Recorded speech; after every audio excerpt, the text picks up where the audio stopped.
शालीमार थाना C section के नज़दीक निकासी निज़ाम मफलूज होने के बायस गटरों और नालियों का गंदा पानी सड़कों की जीनत बन गया। आइए चल के देखते हैं कि वहाँ के राहगीर इस मफलूज निकासी निज़ाम के हवाले से क्या कहते हैं।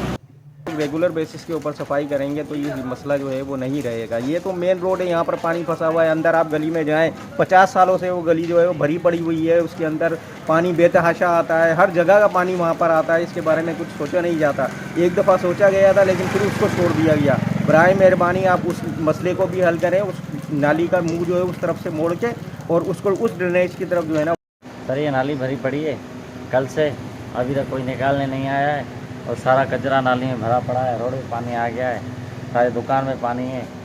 अभी नाली भरी पड़ी है और क्या नालियों का पानी आ रहा है और नाली निकल ये बराबर में रद्दे लगवा दिए जाए, मेहरबानी करके पानी ना है। मोहल्ले वालों को बहुत परेशानी है। जो भी ये मोहल्ले वाले जाते हैं यहाँ से, ये मेन रास्ता है जाने का अंदर का, यही रास्ता बंद होता है। लेडीज भी परेशान होती है, बच्चे भी परेशान होते हैं। मेहरबानी करके ये साइड में जो दीवार है थोड़ी छुपा के क्या नाम नाली का हिस्सा बंद कर दिया जाए, ये मेहरबानी होगी।